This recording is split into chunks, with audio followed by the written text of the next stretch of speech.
Looming over every heist in Payday 2 is one constant, a timer that's always ticking upwards, reminding you that you've already spent 3,000 hours on this game, why not a few minutes more? But within the Payday 2 community, there's a select bunch who have taken it upon themselves to do everything to keep that timer as low as possible. These speedrunners have learned how to break Payday in every imaginable way, just to shave a few seconds off a heist. And today, I, or more specifically Yellwonk, will be trying to emulate the skills exclusive to that elite bunch by completing Payday 2 as fast as humanly possible, or at least as fast as a washed up lawboy possibly can. Before we dive straight into it, I just want to quickly thank everyone for helping me to reach that 100,000 subscriber milestone here on YouTube. This video is put together in order to celebrate, so I'm hoping it's worth the wait. Moving forwards, now that I'm in the 100k club, I want to take a serious look at how my Patreon rewards are laid out. Now that I can't offer content that's as deeply researched as the story of Payday was, I'd prefer to readjust the tiers to make all the most desirable benefits more affordable. That said, for just $2 you can now see your name in the credits, and for $5 a month you'll get access to all videos outside of update content 24 hours early. I want to say a massive thank you to those of you who supported me financially thus far. I wouldn't have been able to improve the quality of what I create without you, but I also want to offer the same, if not better benefits at a more inclusive price in the future. If that's of interest to you, head over to my new and improved Patreon page and consider going Infamous to support the channel. With all that said, time to get back to the challenge. Heading over to speedrun.com, we can see that Payday 2 has a number of truly prolific runners who've redefined speed heisting across many impressive single heist runs. However, hidden away deep in the vault of Payday 2's category extension, there exists a format that was made for the masochistic Yellwonk. Payday 2 Story Mode Solo, a run that only has 2 other runners on the leaderboard, probably owing to the fact that the current world record, held by Kknowley, sits at over 8 hours of in-game time. This challenge is not for the faint of heart. Speed is important, but stamina seems to be the key here. With the chance to at least snag a bronze on the line, let's get into the rules of this challenge, because this time we'll be adhering to the restrictions set not only by myself, but by the wider speedrunning community. First, we must use the speedrunning mod and Super BLT to make this run legitimate, preventing us from using any other mods which may give an unfair advantage. The RNG modifier cannot be used on this version of the challenge, meaning we are completely at the mercy of Payday 2's whims. The game could give us an open vault for Go Bank, or just as easily spawn escapes on every heist possible. For once though, crew AI bots are actually allowed within the rule set, so Yellwonk will finally get to experience the joys of having friends. Other rules are somewhat obvious: no cheating, record everything, and be transparent. Now when it comes to actually submitting this run, I wasn't sure if glitches and skips were allowed, but at the potential cost of Yellwonk's fame and glory, I was encouraged to go for them and make things a little more entertaining in the process. Keep in mind, the only time that counts towards the official speedrun is in heist time, but we're also looking to challenge ourselves further by keeping the real-time clock as low as possible, partially just so it can be done in one sitting. This just about covers the mandatory rules, but as you know, there needs to be a twist to make this a true Kknowley challenge. You see, usually these runs are played on a level 100 character who has immediate access to all skills, weapons, and perk decks, but that isn't my style. I like to go back to square one in these videos, so not only will I be competing against these incredibly talented speedrunners, I'll also be handicapping myself with a fresh account reset, meaning XP earned is suddenly much more important, and will need to run higher difficulty heists to aid with the routing. This pretty much knocks me out of contention for the world record, but it does at least keep things entertaining for you guys. With all that said, we are as ready as we were ever going to be. I'd ran a practice attempt previously and had practiced this run's particularly tricky heist as much as possible beforehand, but at some point, you just have to take the plunge. So I started up the stream, reset Yellwonk back to square one, and embarked on what was, at least mentally and physically, the toughest challenge ever recorded on this channel. First up, I immediately changed characters over to Jimmy, which you may think to be a real-time loss, but for the morale was undoubtedly worth it. I quickly grabbed Invigorator on my AI with Continental coins for increased sprint duration before loading straight into the loud tutorial.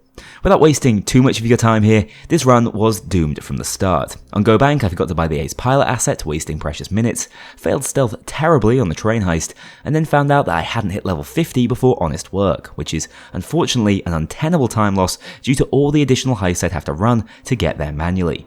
Clearly, I'd been playing heists on too low of a difficulty and would need to adapt how things were routed. So, after almost 2 hours, I decided to hit the reset button and start the run again, the consequences of which I'd be seriously feeling in about 8 hours time. But for now, I was still fresh, once again running the tutorial heist. There's nothing special about this, just a matter of getting your mask on early to sprint and also knowing every objective before it's called out. On day 2, I was surprised to see both my allies go down for the revive tutorial, but apparently that's just what being around Yelwong will do to you. In any case, this is an easy completion, bringing me the XP to complete Getting Ready as I grab points in movement skills and equip the Yakuza. This runs one and only perk deck. Savour this, ladies and gents, because I will never again be running this train wreck of a deck in a challenge run, but for the sake of speed, it's a necessity. With those errands out the way, it was time for the first real heist of the run, Bank Heist.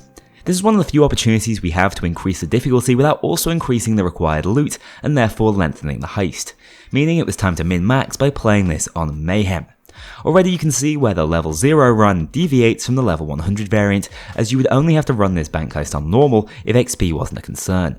With just the Amcar and Shimano, this is a familiarly painful challenge up against cloakers and dozers. Eventually though, we got the vault open and didn't need the keychain I'd picked up from pre-planning to grab a loot bag and free, the first real instance of RNG at play. On the way out, I used an ECM jammer to secure my exit, avoiding an escape that would have been an instant restart otherwise. With a few more levels under my belt, I was able to pick up ECM skills and hop straight into a jewelry store rush, smashing it out in just over 30 seconds. Up next, Go Bank, which always has a 1% chance of being virtually auto-completed with the open vault, but unsurprisingly, that didn't happen exactly when I needed it most. Although I remembered the Ace Pilot asset this time, I did manage to forget the saw, which is sadly another time loss on the deposit boxes. But Pilot Almir redeemed my mistake by grabbing the cage on his first pass. After escaping Go Bank, it was the Diamond Store next, a heist that can be trivialized by ECM rushing, meaning after sending the bank manager to the great unknown, I was able to quickly turn off the alarms with perfect RNG and grab the 4 bags needed to escape it in under a minute.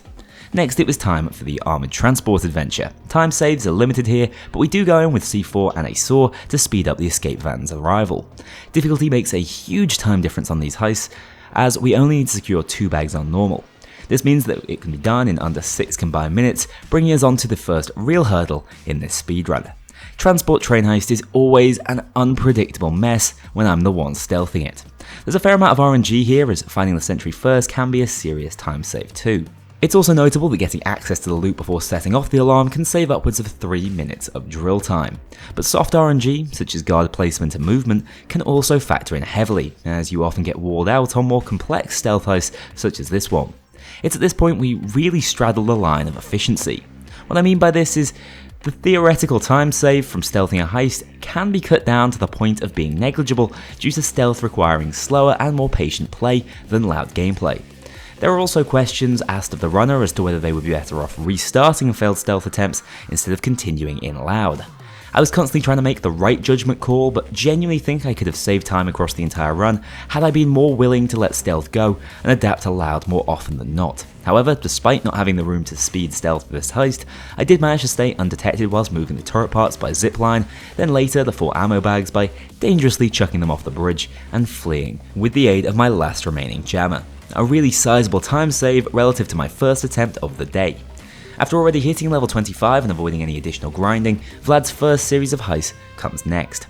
Fortunately, these don't force you to engage your brain too intently.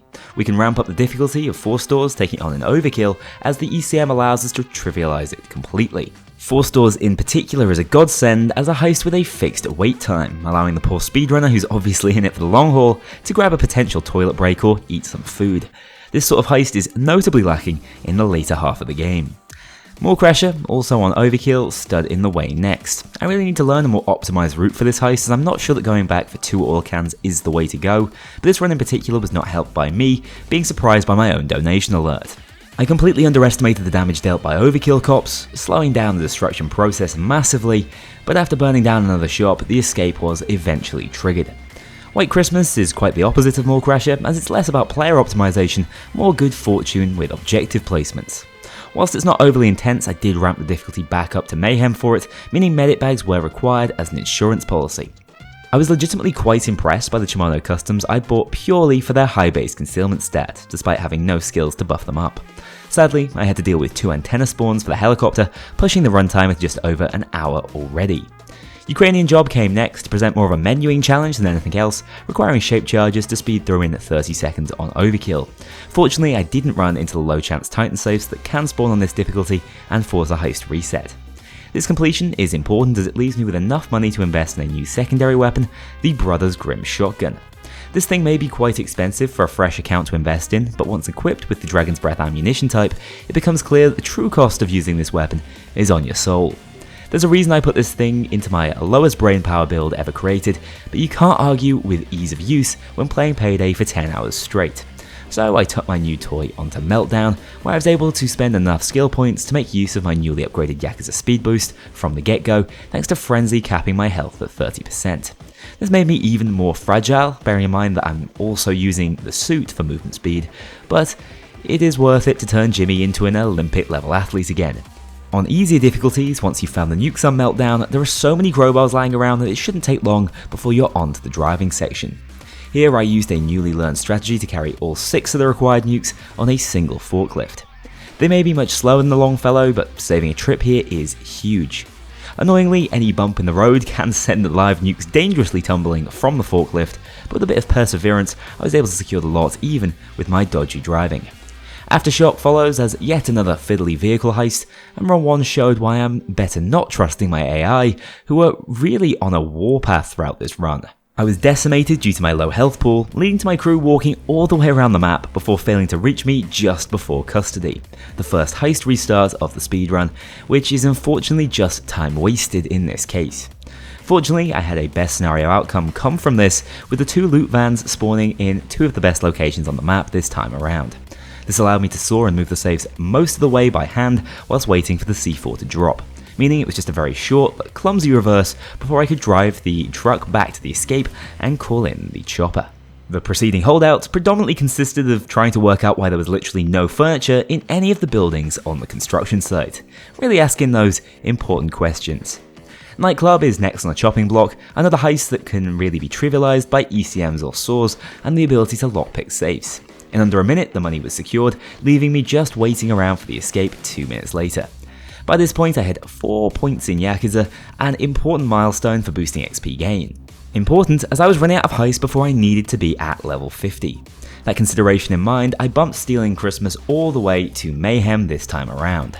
It's easy enough if you bring equipment to speed through objectives, and with the monstrous DB Grimm, I was able to stay relatively safe throughout, even earning the Disco Inferno achievement in the process. Essentially, I was able to speed through this one so quickly the snipers didn't even have a chance to spawn and interrupt my escape. Definitely the cleanest run so far. In fact, even if I submitted it on its own, it would actually land me in the top 10 of the Stealing Christmas leaderboards, which is pretty impressive seeing as I had no RNG modifier turned on. However, never lucky, we didn't quite make it to level 50 once again. This time I was only 1 level short at least. I think either taking more time on the menus to claim rewards or XP boosters on my weapons would have avoided this issue entirely, but I was fortunately able to quickly knock over 2 extra Ukrainian jobs in about 30 seconds each, adding very little to my in-heist timer. Sadly, once again, this is where things go a little astray. You see, when you buy a heist in career mode, if you have to play it on a higher difficulty for official completion, it will be automatically scaled up to that difficulty in CrimeNet. At least that's usually the case. Here, likely because I considered running Watch Dogs on Overkill, I ended up in the normal variant of the heist without initially realising it. It was only after 3 minutes of feeling great about myself that I came to the conclusion that something was up, once again wasting precious time on both the in-game and real-time clock. In any case, on the run back, I used the saw to push out the van early, one of the least relevant and likely known uses of the weapon. Pushing up the difficulty to very hard was not a tremendous leap in terms of challenge, but the green dozers that spawn here are a consistent nuisance, especially without a high DPS option in my build. Instead, I had to channel my no shooting run to rush them with a saw to the faceplate, wolf style. Not ideal, but certainly pretty satisfying. I also had some issues after toying with a cloaker who didn't take kindly to being set alight and decided to massively throw a spanner in the works right next to the escape. A few seconds slower from the AI and we would have lost the driver, meaning another 2 to 3 minutes time loss minimum. Fortunately, day 2 is a bit of a walk in the park. Watch Dogs really is an incredibly simplistic heist, even if you dig down into it. On Firestarter, I was torn apart by the Mendozas on run 1, but was happy enough resetting, bearing in mind I wanted a more convenient fuel tank spawn. This is a great example of actually time saving by being willing to reroll RNG. This time around, day 1 was blitzed in under 2 minutes. Day 2 is another interesting conundrum, with stealth offering a sizable time save, but being difficult under pressure. Things were going great until, for some reason, I mistook one of the objective markers for another, cutting the wire on the wrong security box. What? As you can tell, I was legitimately dumbfounded by this mistake during the stream, but in hindsight, it was seriously obvious, hopefully highlighting how much tougher things are under the pressure of a ticking clock. This forced me to drill the gate as I lost a couple more minutes. On the way out with the server, both movie stars Jimmy and Wick went down, but Sangria's decided it was Jimmy who was most deserving of a sequel. I'm inclined to absolutely agree. The hardest thing about day 3 of Firestarter is remembering to not electrocute yourself with the drill, which I just about managed. Not much to say here, a sloppy heist overall. It looked like the run was going the way of Desk Civ over here. Up in flames. But with any marathon speedrunner, for all the small and frustrating time losses that can occur, in the grand scheme of things, all you need is a little luck to balance it out. Rats was up next, giving me the opportunity to speed through day 1 by blowing up the house 2013 style, before praying for as few escapes as possible. I'd also equip the crew with Mosconis, one of my favourite weapons for them to wield, especially if you want them to pick up dozer and, strangely, sniper kills. Following day 1, I was struck with the car park escape, which is actually really easy, unless you decide to go parkouring and forget how to jump. Frustratingly, it's very possible to get stuck here and waste time. In the future, I think I'll be sticking to safe strats for this one, proven to be more effective on attempt 2. But in my frustration at these simple mistakes, especially after all the recent practice and grinding, I forgot to bring C4 on day 2, wasting even more time on a pointless reset. The punishment wasn't too harsh at least. I found the intel quickly in the first apartment I checked, and was able to avoid a fairly high likelihood second escape. Day 3 was also lightning fast, over in under 20 seconds. I'm not sure I've ever cleared the Mendozas so quickly, but I was aided by my newly purchased Lion's Roar, probably the best assault rifle in the game on PC. Hector's torturous heists were finally over, meaning it was time to create a secondary profile specifically for stealth, whilst also purchasing a judge as my silent stealth tool of choice. This was just in time, as the elephant's jobs tend to lean in that direction. Big Oil was the first major hurdle, and somehow I'd forgotten drill skills when putting my build together. This meant that after wasting 40 seconds and actually going down to the hands of the overkill MC, I decided to restart once again. Honestly, most of these mistakes could have been easily avoided if I was just willing to take more time in the menus, but something about the split timers was psychologically making me rush through everything to keep my real time down. During the stream, I thought attempt 2 went fine, not thinking about the plane keys I had missed that would have really helped later in day 2. Not the end of the world, Big Oil Day 2 is still a heist I need to clean up on massively. I decided to go loud for it this time. Stealth is not really a time saver, bearing in mind we need to complete the entire basement hack either way. The saw got me in very quickly, and I used the hacking time wisely to find the blueprint for the correct engine. I've actually relearned how to solve this recently, as I'm not sure tabbing to open Big Oil Solver is looked upon favourably by the speedrunning community. So once in, and with knowledge of the pressure, I was able to locate the correct engine successfully on my first attempt. This process was not helped by the power being pulled and me forgetting a flashlight or even the night vision mask, which I genuinely did not think I'd ever seriously consider in a challenge, let alone a speedrun. I also recommend you pick up a wrong engine immediately, as that will call Bile in sooner, another slightly rookie mistake which you can learn from. In any case, after waiting for science to do its work, Bile came back to finally get me out. Not brilliant, but on the plus side, I can see a lot of time saving opportunities already. Framing Frame comes next though, probably the most dreaded heist of the entire run due to painful RNG on day 3. Art Gallery on the other hand is easy enough, although once again my stealth build was lacking. This time I'd missed Transporter, which is going to really suck for all those bags later on. I was out in sub 3 minutes from day 1 and thanks to stealthing it, was able to breeze through day 2 without an ambush. Day 3 is where things get complicated. In my final practice run, I'd spent over 30 minutes just resetting this heist, which would basically kill a run that's even this long. Since then, I've learned every spawn location for the 5 objectives early on, but that doesn't mean we're home free, as demoed by attempt 1. You see, if the vault is situated in the lounge, this heist is so much slower and harder, it's basically not worth continuing with. This means that we have to route to these locations as early as possible, also hurting my time when compared to the RNG modified version of the heist. As you can tell, this is basically a 33% chance to lose guaranteed time. Far from ideal. However, my fortune turned around on attempt 2 when I was given the upstairs vault. Not the best RNG, but also certainly not the worst. It took a little longer than I would have liked to find all 5 objectives, but at least I was able to also clear a few guards off the map in that time. Killing 3 here makes your odds of being able to safely move the planted coat a lot higher. Not failing at this point is annoyingly more important than going quickly, given the potential repercussions of a restart. So I moved the bags one by one. That was until I got into this little incident.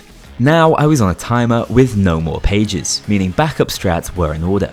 So it was time to play off Payday 2's guard's complete lack of ears, shooting a hole in the skylight to massively speed up the bag movement line.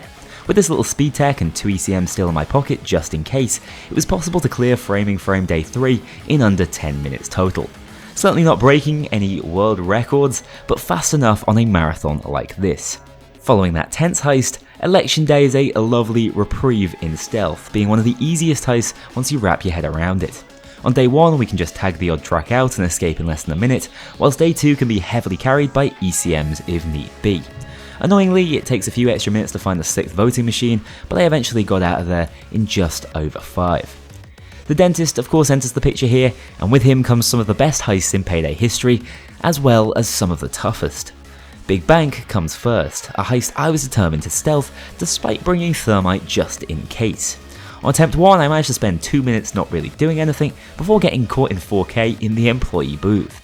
Once again, it's really not clear if you should reset at this point, but I chose to just go for it. At least I could roll the 5% possibility of finding the computer immediately. Of course, that wasn't to be, but things were still lucking up as I was able to start a time lock fairly early on. But for the 3rd time in stealth, I'd forgotten to bring an essential skill, in this case, Nimble. So, in a moment of madness, I decided to try and drill the manager's safe as it couldn't be lockpicked. Safe to say, after getting into the vault room, moments away from opening the vault, this misplay came back to haunt me. The broken drill was spotted, and in my panic to get back there, I stumbled straight over the laser wires, sending the heist straight into Loud. This was a massive time loss, but I simply had to commit to plan B, placing the thermite and cursing my ability to put together a proper build. While slower, Loud is normally easier, but I was stuck in my stealth build here, and 2 of my AI was strangely stuck on the opposite side of the map. Even though Joy and I persevered, opening up the vault whilst I was left with just a sliver of health. Finally, I dropped the 4 required bags into the elevator, but this has to have been the most intense, very hard difficulty heist I've ever faced. No longer am I a death sentence elitist. I guess this was a roughly 10-minute time loss in the end, especially after that initial restart. At least Hotline Miami doesn't have that much room for failure, or so I hoped. Day 1 is an objective fest. So long as you remember what comes next, it doesn't really present a problem. On day 2 though, well, I decided to embarrass myself, getting lost on the way up, and then going down on the roof, likely due to taking damage from my own C4. The crew AI, not for the first time, have yet to recognise the L1 as their ally, so decide to leave him to his fate. Another multi-minute time loss that I'd need to make up elsewhere. My second run was fortunately less eventful, although snipers can do some serious damage to my minuscule health pool. Eventually I made it to the commissar and finished him off with a few melee bonks, which moves us over to Hoxton Breakouts. Very similar to Hotline Miami in that it should be easy for any veteran player, but after over 5 hours of straight heisting, you never know what your brain is going to tell you to do. Day 1 carries a fair amount of RNG, and unfortunately I did run into the SWAT van which needs to be drilled, losing me some time that I was likely able to make up by finding the control room in the car park within the first door I saw open. Where I didn't expect to have any issues is with Hoxton getting lost on his way to the control room on day 2. This is what makes this run so crazy. It seems like anything can happen at any time, only half of what's taking place is really within your control. The objectives Hoxton Breakout threw at me were easy enough though, and the power stayed on throughout. Despite being 1 keycard short, anything sub 15 on this day is genuinely fine by me. Hoxton Revenge on the other hand throws yet another curveball our way. Stealth has to be the approach here really, but I went in a little under-practiced in my opinion, getting first caught out by the alarm wirebox, another costly restart. Attempt 2 was much better, at least initially. I ended up clearing half the indoors guards in a single room and was able to assassinate Hector in decent time. Now just a case of moving the evidence, which was also going fine until one bag slipped very marginally down the hill and got caught on camera. Frustrating to say the least when I was carrying 2 ECMs and was milliseconds away from saving stealth. This isn't disastrous, I simply had to wait out the chopper, but surrounding snipers did give me a serious scare on the way out, putting me on grey screen just meters away from the escape. Following on, the diamond is a pretty easy heist in both stealth and loud, but yet again, stealth is the superior option.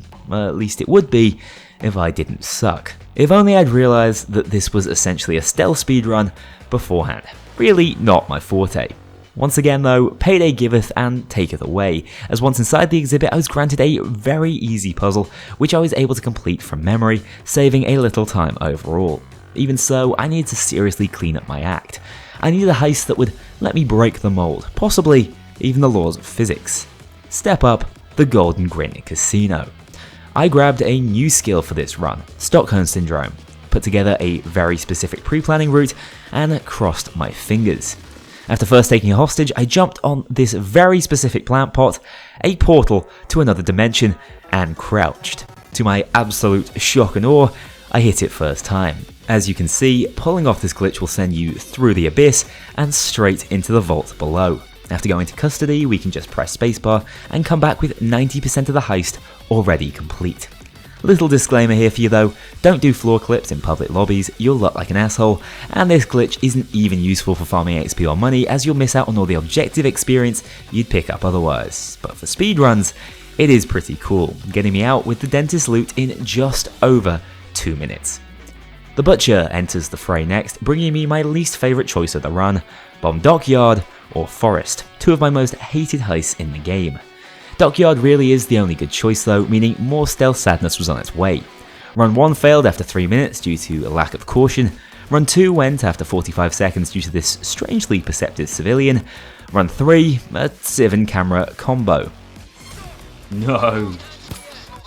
Yeah, the entire run. Oh, that was so bad, I just had to go a different direction. The reactions were getting better and better, but the run timer not so much after a failed run number 4.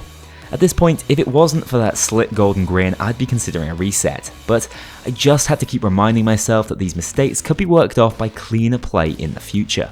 Run 5 perplexed me even more, in that it was really not that difficult. I don't know why I can't just play it sensibly. At the very least, the Moretta taking a few minutes to move gave me more time to snack. After it finally arrived, it's just a case of moving the 4 pieces to the boat and fleeing. Scarface Mansion comes next, one of the few heists that I'd rather stealth if possible, but didn't want to have to reset if I messed up, so after getting caught just 20 seconds into the heist, this was destined to be a loud one. In the future, I'll be using a skip here, and likely trying to commit to stealth a little harder. In the end, this one sort of feels like a time loss, but I could have just as easily lost those extra minutes with constant resets, so a bit of a calculated loss on my part. Crime Spree comes next, which is not actually counted for in-game time by the mods, but I'll still be keeping an eye on it with Live Split. All you need to do is buy in for 20 coins and then complete any heist on the list. This was not something I was aware of previously, grinding all 20 levels manually on my challenge runs in the past. After buying Spree level 20 and then re-rolling for a short heist, I found myself on Car Shop. With decent RNG and my Formula 1 level driving skills, we were out in 4 minutes. That strange part of the run out of the way, it's time for a few classics. First up being Counterfeit. This is usually where the difficulty heats up for me as I'm forced onto Death Wish in standard challenge runs. Fortunately, the difficulty here is fixed to very hard, and I'm only getting more powerful with time. That in mind, Counterfeit is an easy completion with very limited RNG and not a lot of time saves we can take advantage of. First World Bank should be more of the same really. It's a stealth heist I've been clearing for years.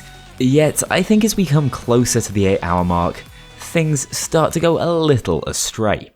Run 1 saw me misclick and fail to answer a pager at the last second, aborting stealth to the point where a reset seemed very viable, bearing in mind the timer on the drill and thermite. But that was assuming I wasn't about to fail this heist a further 4 times, once after over 6 minutes. The reaction was not the prettiest. Dude, that's so bad. Why would I even not just... Honestly, this was pure stubbornness on my part. I should have just gone loud there and cut my losses, but I had to get this right for myself. The best thing I managed to do on any of these FWB runs was kill and catch Bo Anderson in one fell swoop. Just imagine the logistics of bagging a sieve in mid-air. Finally, this run actually went somewhere. Remember, it's actually faster to go loud after opening the vault. The insider is just that slow, which is why I blast my way out, clearing first world bank at last. In total, I'd spent 23 minutes on a split that should have probably taken 8, a crushing 15-minute time loss. No longer trusting others, Jimmy decided to contract himself a few nice and easy heists, the first being Murky Station. This one can be great fun with a bit of practice, and although RNG plays a sizable part in it, we can still get it done quite quickly. I did have one nasty slip up where this merc decided to do me a massive favour and stay cool so I could just kill him, but even with that mistake, I was able to get out to the van sub 5. Not amazing, but just first timing this was a nice feeling after recent events. Boiling Point is another nice reprieve, and with great RNG early on, I was able to push into the compound quickly. The Lion's Roar and DB Grim can honestly trivialise loud heists, even with the weakness of Yakuza. After scanning without too many interruptions, it was time to showcase another really fantastic skill combo for going quickly. Second Wind paired with Running from Death gives me an insane movement multiplier whenever downed and revived. Just like how quickly I can zip even when carrying the heavy server. Speed does somewhat aid survivability in Payday 2, and I was able to leverage this by avoiding most roadblocks on the escape, reaching the plane without being sniped for once. Now we get a little reprieve. It's not even really worth talking about Santa's Workshop. This isn't a heist that can be min-maxed much, as it's mainly a case of waiting then escaping. I was slowed down on the escape, but I wish 20 seconds was a noteworthy time loss at this stage. This completion moves us on to my personal nightmare, the biker heist. You should all know how I feel about the monstrosity that is Day 1. It's just not fun for me, and within a speedrun its RNG can feel even worse. But for once, things seemed to be going fine. The objectives I was given were okay, and I generally defended the mechanics successfully. After 10 minutes, it was time to leave. Not really much I could have done differently, so the biker heist had failed to foil me. Or not. Ah, the snipers, I found them, they're behind me. On my way out, I was seemingly sniped by a guy who was literally not looking at me. Not to mention, it was physically impossible for me to hit him in retaliation, and because of the speed boost I'd had from the bike, the crew were about 25 meters away. But surely they could make that distance up? Nope. Thanks Wick, a 12-minute time loss. As I said during the stream, I could have played this better. For instance, healing up would have helped me to live a sniper shot, and just going slower and waiting for the AI would have enabled me to be revived. But come on, I didn't know that AI snipers also had bullet penetration going for them. This had to be the most frustrating time loss so far, as well as the largest individual one. To make matters worse, it meant more time suffering on the biker heist. I'm going to spare you from watching the exact same 10 minutes on repeat, but it was a virtually identical heist, even down to me getting domed again at the start of the escape, but this time I considered the proximity of my AI. Step aside Panic Room, this is my new nemesis. Day 2 is actually a blast though. I just ran the gauntlet at top speed and actually made it out deathless. I would rather play Day 2 100 times in a row than have to touch Day 1, quote me on that.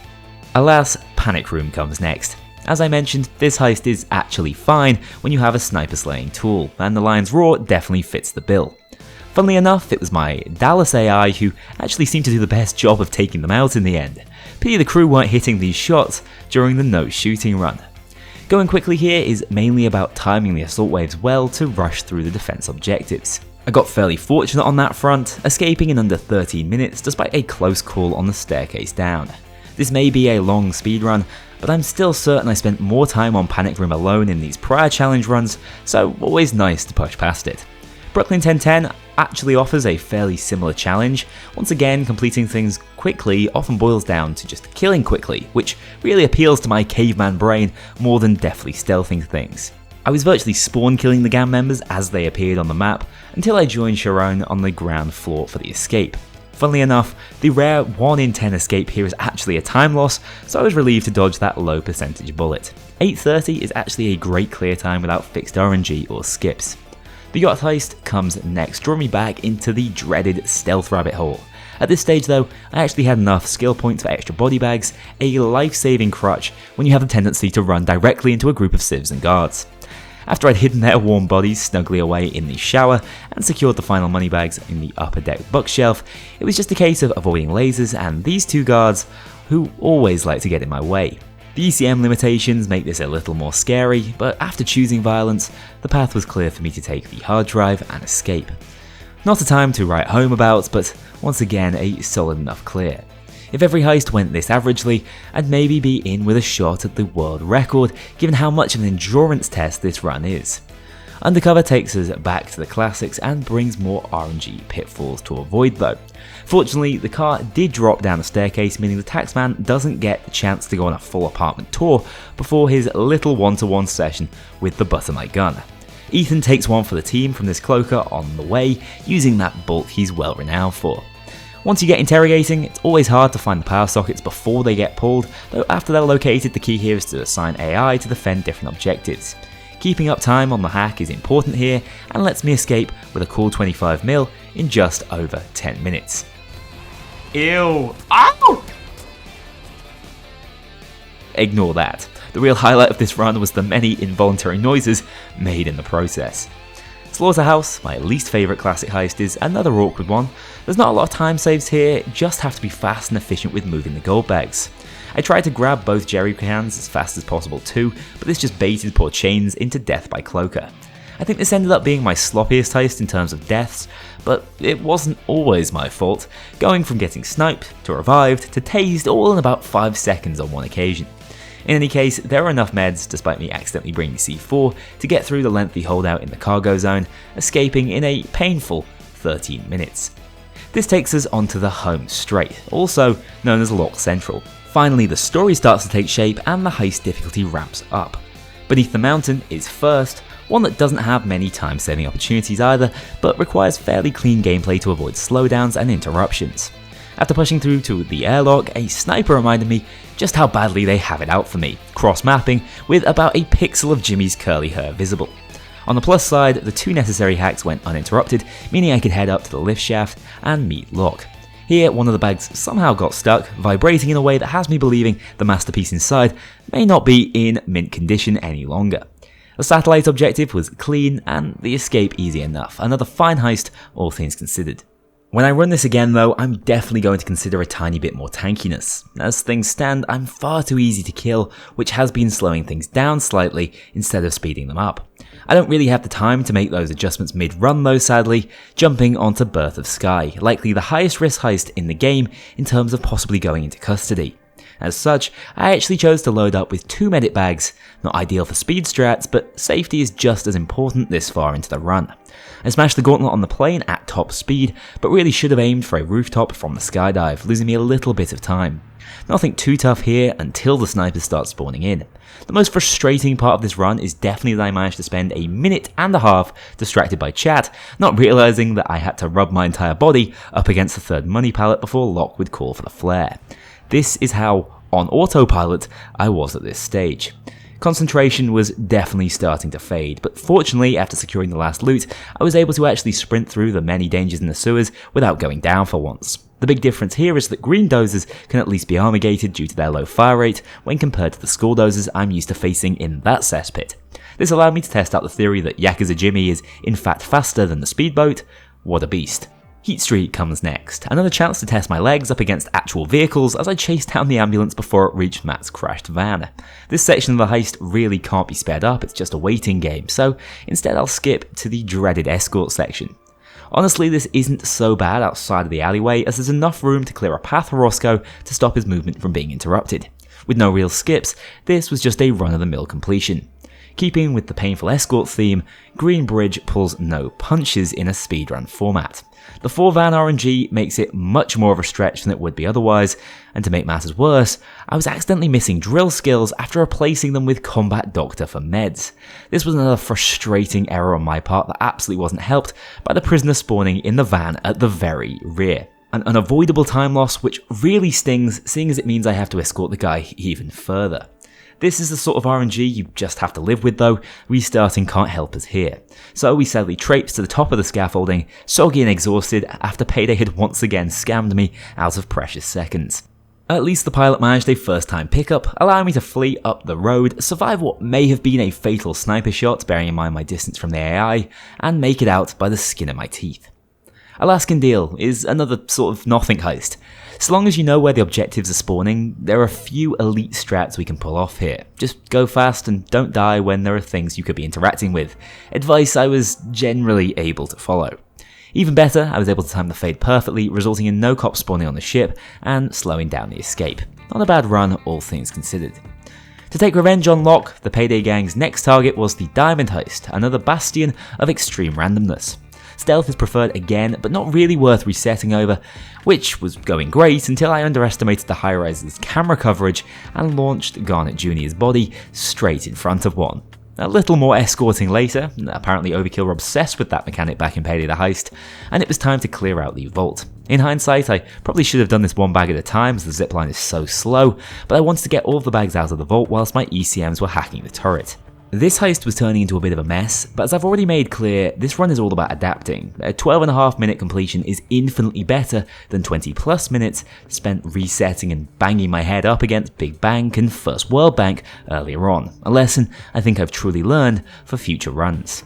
Now, with the storyline heating up, it was time for Reservoir Dogs. Day 2 has some RNG pitfalls, but Mr. Pink's spawn location was fine, and to make up for the recent sadness, the diamonds were found in the first garage I sawed open, resulting in a pretty rapid completion. Day 1 is always a tougher ass thanks to the bags you need to secure. The initial objectives were absolutely fine, but once I was able to blast the vault open, the randomized trap being tear gas managed to slow me down slightly, but not entirely, braving the lost health to keep the diamond moving ticking over. I sent 2 bags by zipline before sprinting to Blonde's escape car with the other 4 in tow. Securing the loot wasn't too bad and I was able to flee easily enough, completing a tricky heist despite the fatigue. Brooklyn Bank keeps things simple and should never cause issues on a run like this. I parkoured my way into the teller's office and started to set up for the winch. That was until my hubris came back to haunt me. Good. The live reaction says it all. After almost 12 hours of Payday being switched on without fault, finally the diesel engine screamed out. A first crash. This was incredibly frustrating, wasting several real-time minutes as I recovered the game and got back to where I was in the heist. Never tried to smack a bulldozer apparently. Fortunately, the run back of Brooklyn Bank held it together, going off without a hitch or sign of a crash. Honestly, it must have just been the pure stress of the event that got to my PC. This rerun time was decent and definitely helped to make up for that earlier loss. Alas, the streak of loud heists would be broken by breaking feds, a stealth-only heist standing in the way of progression. Stealth-only is particularly rough as it requires the run to go off without a hitch, but stealth-only on breaking feds is another story altogether. This heist goes beyond claustrophobic, and I don't really have the time during a speedrun to try and set up tripwires to alert me to Garrett's location. After scrambling through the world's least obstructive fence, I located Garrett on the north side of the FBI offices. I was lucky enough to be stood behind the correct computer for the first distraction objective, but unlucky enough to not guess his code first time. Things bounced out for me though after I decided to do some guard cleanup to help move around, and got immensely lucky that this guy didn't get spotted by a camera or decide to shoot. Just about rescued. During Distraction 2, however, I was successful in remembering the correct code, finding the elephant's coffer immediately inside, and escaping straight into the basement before I could fall into any of the myriad of other pitfalls this cursed heist presents. 10 minutes is not breaking any records, but in a fully randomized run with high stakes failure, I'm not even mad. Finally, it was time for some lower pressure heists again. Henry's Rock is another heist with awkward randomization which dictates its minimum completion time though. I rolled the archaeological room, which was fine, and the weapons room, which is probably not ideal. However, for once, the crew and I were actually able to defend the controls fairly well, firing off the shots quite quickly and getting access to the third and final coffer. Admittedly, I did die to the laser beam, which for some reason I was sure was harmless.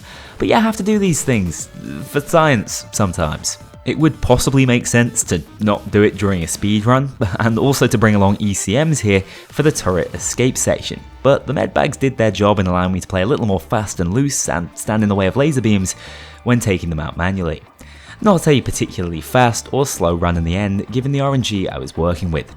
Shacklethorn Auction comes next, a heist that is intended to be completable in under 5 minutes if you have the skills. On my run, I was actually well on track for this, getting a great layout to complete all objectives cleanly, even taking out the auctioneer on his way over to the light switch. But after all that good work, instead of having a moment's patience, I jumped out in front of a guard who was then seen by another guard, causing the classic Payday 2 domino effect. At the time, I thought this is fine, ECMs exist. But I slightly underestimated how much was left of this heist, leaving me just a few extra seconds short of that clean escape in stealth. This was costly given all the time I spent trying to save stealth initially. But it only takes a couple of extra minutes for the escape chopper to spawn, which I duly whacked my head against until I forced through the escape. Truly, the story of this run. So close, yet so far, but at least an idiot perseveres, and persevere I shall. Hell's Island is almost set up to be a speedrun heist, and fortunately there are very few variations to catch me off guard here. Once again, the concentration was starting to break though. After freeing Bane, I spent at least 40 seconds just talking to chat about my fading posture after 12 hours in a chair. I was able to refocus after that though and push through the remaining linear section of the heist. Killing mercs whilst near lock is the key to making move faster, so I managed a decent time for the second half of the heist, after the fiasco at the jail cells.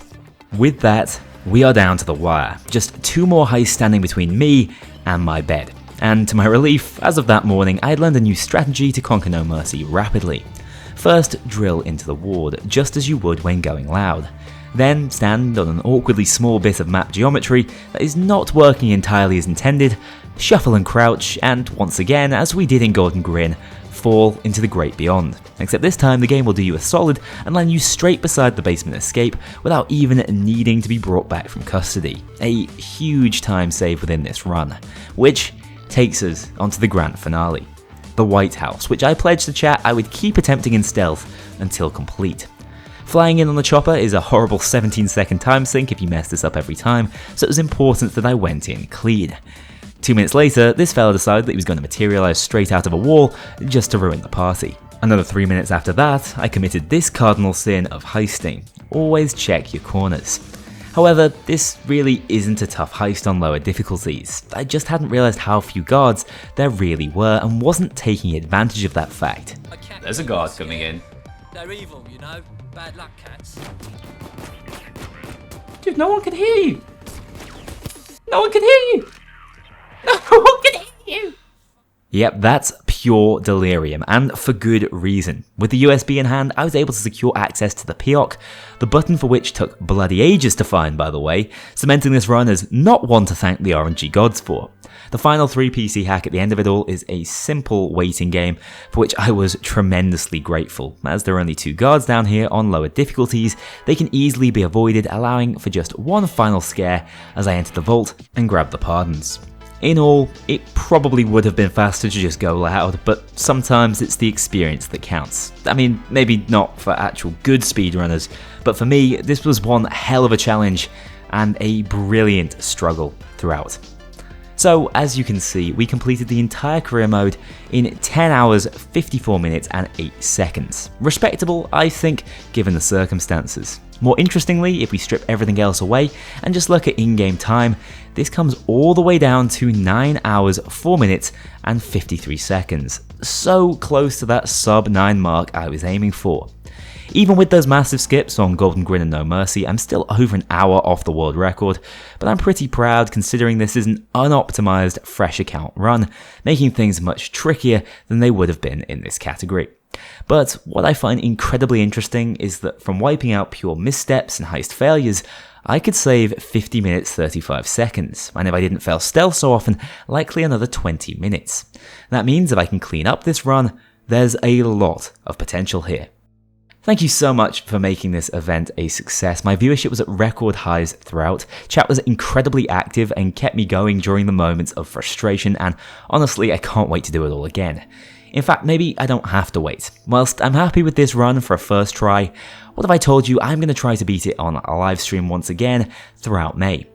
Fighting for this world record may be extra difficult within my specific rule set, but the beauty of speedrunning is that feeling of self-improvement. So if you'd like to come along and watch, follow me over on Twitch at twitch.com/Kknowley. If not, I hope at the very least I might have inspired you to check out more speedrunning. As Payday's my bread and butter, I want to give a specific shout out to those guys in our community who push the boundaries of the game and help me to put this run together from the ground up. One final goal for this video is to get more people interested in speedrunning themselves. I want this gaming category to go from strength to strength and challenge each and every one of you to beat my heist times. As for the question of how quickly you can beat Payday 2, well, for right now, I can beat it in under 11 hours. But with enough competition, strategy, and community action, I'm sure we'll be breaking records and stretching what is believed to be possible soon enough. Thanks for watching, thanks so much for 100k, and I'll see you all very soon.